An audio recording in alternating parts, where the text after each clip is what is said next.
श्रीमद् तुलसीदास जी महाराज कहते हैं कि श्री नाम महाराज जी तो नामी भगवान श्री राम जी से बड़ा होता है। वे इतना कहकर ही संतुष्ट नहीं हो जाते, बल्कि श्री रामचरितमानस में दोनों की विशद तुलनात्मक समीक्षा करते हुए उद्घृत करते हैं। श्री राम जी ने भक्तों की कामना पूर्ण करने के लिए मानव शरीर धारण किया, अनेक संकट सहकर साधु समाज को सुखी किया, किंतु नाम का प्रेम पूर्वक जप करने से भक्त अनायास मंगलमय हो उठता है। श्री राम जी ने एक अहिल्या का उद्धार किया। नाम ने कोटि कोटि दुष्टों एवं मतिहीन लोगों को सुधार दिया है। श्री राम जी ने शिव के धनुष का भंजन किया तो नाम भव भय का भंजन करता है। प्रभु ने एक दंडकारण्य को अपने चरणों से सुहावना बनाया तो नाम ने असंख्य जनमानस को पावन बनाया है। श्री राम जी ने राक्षस दल का संहार किया तो नाम कली के समस्त पापों को नष्ट कर देने वाला है। श्री राम जी ने सबरी, जटायु इत्यादि उत्तम सेवकों को सद्गति प्रदान की तो नाम ने असंख्य पापियों का उद्धार किया है और उसकी गुण गाथा वेद विदित है। श्री राम जी ने सुग्रीव जी और विभीषण जी को शरणागत देख अपना लिया, किंतु नाम ने तो अनेकानेक जनों को कृतार्थ किया है। श्री राम जी ने भालुओं, वानरों की सेना जुटाई और सेतु बांधने के लिए इतना श्रम किया, किंतु नाम लेने मात्र से भवसागर सूख जाता है। हे सज्जन वृंद, जरा मन में इस पर विचार तो कीजिए, जरा इसे समझिए तो। श्री राम जी ने युद्ध में रावण को मारा और सीता जी सहित अपनी नगरी को लौटे, किंतु यहाँ तो भक्त प्रेम पूर्वक नाम लेकर ही बिना श्रम के प्रबल मोह दल को जीत लेता है और अपने प्रेमानंद में मग्न होकर चारों ओर निर्द्वंद घूमता फिरता है तथा नाम के प्रसाद से उसे स्वप्न में भी किसी बात की चिंता नहीं होती। इससे स्पष्ट हो जाता है कि ब्रह्म श्री राम जी से उनका नाम बढ़ चढ़कर है। नाम के प्रसाद से ही शिव जी अविनाशी हैं और अमंगल वेशभूषा में भी मंगलमय हैं। सूक सनकादि सिद्ध मुनियों योगियों ने नाम के प्रभाव से ही ब्रह्म सुख का भोग किया है। नारद जी, ध्रुव जी, प्रहलाद जी, हनुमान जी सब नाम के प्रताप से ही इतने ऊंचे उठ गए। न जाने कितने पापियों को इसने तारा है। इसकी महिमा मैं क्या कहूँ। स्वयं भगवान श्री राम जी भी अपने ही नाम के संपूर्ण गुणों का गान करने में असमर्थ हैं। भाव से, कुभाव से, खीज से, आलस्य से किसी भी रूप में भगवान नाम स्मरण मंगलकारी है। इसलिए संत गोस्वामी तुलसीदास जी ने व्यक्त किया है, जिसके मुंह से धोखे में श्री राम नाम निकलता है, मेरे शरीर की चमड़ी उसके पांव की जूती बनने योग्य है। इस तरह जो अनन्य भाव से रात दिन अपने प्रत्येक श्वास में नाम रटता है, उसकी तो संसार में कोई समता ही नहीं। भक्त प्रहलाद दैत्य वंश में उत्पन्न हुए थे, पर इनके गर्भस्थ संस्कार भक्ति प्रवण थे। जब ये गर्भस्थ ही थे तभी नारद जी ने इनकी माता को भक्ति का उपदेश दिया था। उसी संस्कार ने इन्हें आदर्श भक्त बनाया और ये जगत विख्यात भक्त हुए। ये नाम जापक तो थे ही, साथ ही कीर्तिनिया भी थे। प्रहलाद जी दैवी सद्गुण संपत्ति से युक्त थे। वे बड़े ही संत सेवी, सौम्य स्वभाव, सत्य प्रतिज्ञ, जितेंद्रिय और सर्वभूत सुहृद थे। इनकी माता का नाम कयाधु और पिता दैत्यराज हिरण्यकश्यपु थे। एक दिन बालक प्रहलाद जी गुरुकुल में पढ़ने जा रहे थे। रास्ते में एक कुम्हार का घड़ा पड़ा। प्रहलाद जी ने क्या देखा कि एक बुढ़िया कुम्हारी हाथ में तुलसी माला लेकर राम राम कहती हुई आवा की परिक्रमा कर रही थी। बालक प्रहलाद जी को उसकी यह सेवा कुछ अस्वाभाविक सी प्रतीत होने लगी। आखिर पूछ ही बैठे, ओ दादी, दादी अम्मा, ये सब तुम क्या कर रही हो, जरा मुझे भी तो बताओ। बुढ़िया ने कहा, बेटा दैत्येंद्र नंदन, तुम पढ़ने जाओ, अभी तुम बालक हो, ये सब जानकर तुम क्या करोगे। बाल हट के सामने बुढ़िया को झुकना पड़ा। बुढ़िया ने कहा, मेरी कच्ची मिट्टी के घड़े की ढेरी में एक बिल्ली ने 4 बच्चे दिए थे। मैंने विचार किया था कि आवा लगाने से पहले इन बच्चों को उस पात्र से अलग कर दूंगी, परंतु हाय रे, बदकिस्मत आवा लगाते समय मुझे इस बात का ध्यान बिल्कुल उड़ गया। वे बच्चे घड़े में इस धधकती आग की लपेट में फंस गए हैं। बच्चे म्याऊं म्याऊं कर रहे हैं। बेटा प्रहलाद, इन बच्चों की आवाज तो तुम भी सुन रहे हो ना? उत्तर मिला, हां, सुन रहा हूं। बड़ी ही दर्दनाक घटना थी वह। अब समस्या इस बात की थी कि इन बच्चों की प्राण रक्षा कैसे की जाए। बुढ़िया ने कहा कि हां, एक ही उपाय है, भगवान श्री राम जी का नाम। क्या कहा? भगवान श्री राम जी का नाम? बाल स्वभाववश प्रहलाद जी ने कहा, मेरे पिताजी तो कहते हैं कि भगवान तो मैं ही हूं, इसलिए मेरा नाम जपो, मेरी आराधना करो, मेरी सिवाय किसी अन्य को नहीं मानो, सब कुछ मैं ही हूं। प्रजाओं ने भी उनको भगवान मान लिया है, तब तुम उन्हें छोड़कर दूसरे भगवान को क्यों भजती हो?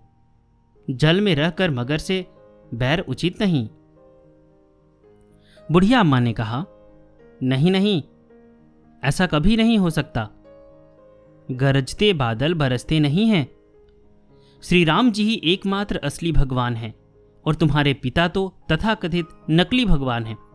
आपके पिताजी में यह सामर्थ्य नहीं है कि जलती हुई आवा की अग्नि से बिल्ली के बच्चे को बचा सके।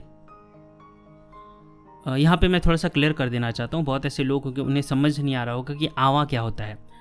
तो जो कुम्हार घड़े बनाते हैं, उस पर घड़े जब बन जाते हैं तो सभी को एक साथ आग पे पकाया जाता है।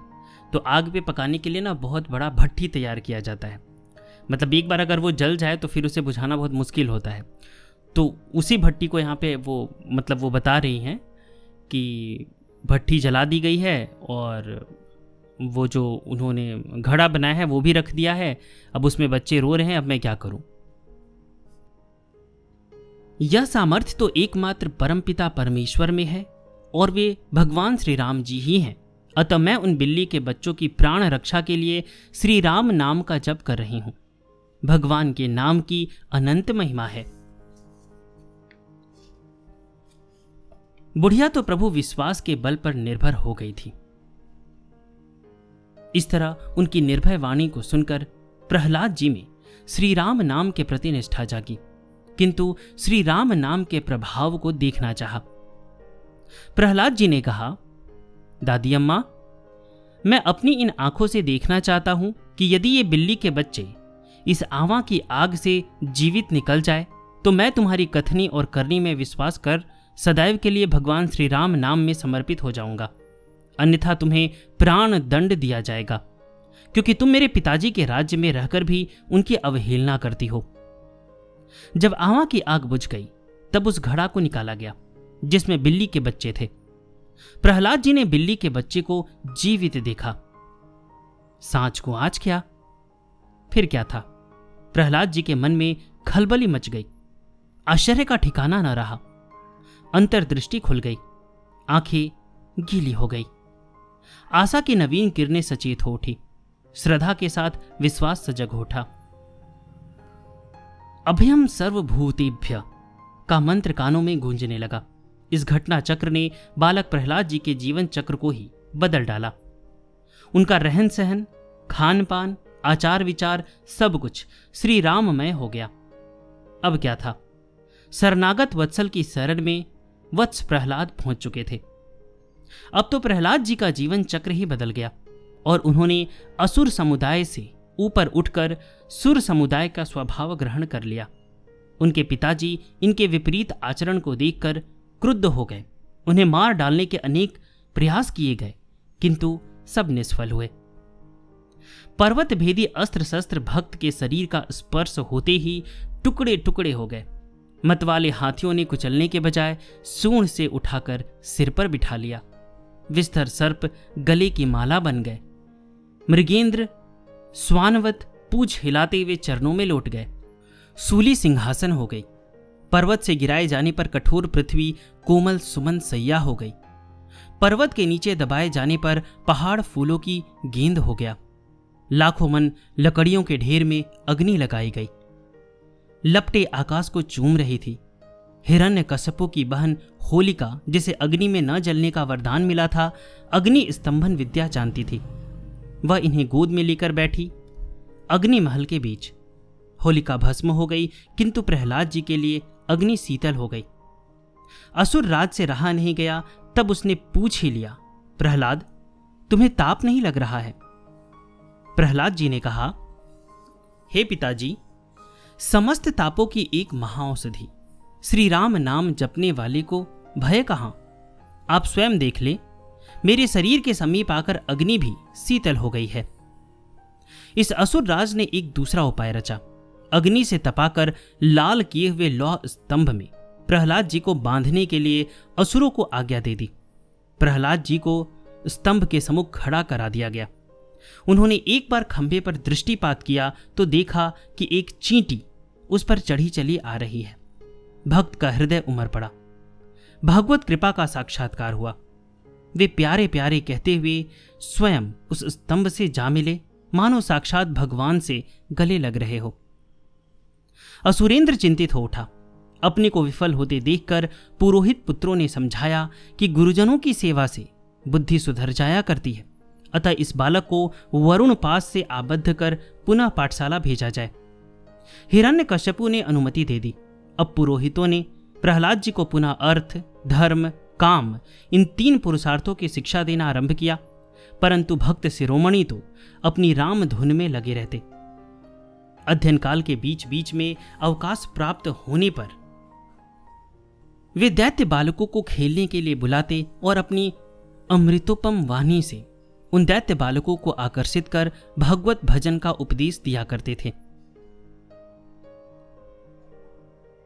श्रीमद् भागवत के अनुसार, हे मित्रों, इस संसार में मनुष्य जन्म अत्यंत दुर्लभ है। इसके द्वारा अविनाशी परमात्मा की प्राप्ति हो सकती है, परंतु पता नहीं कब इसका अंत हो जाए।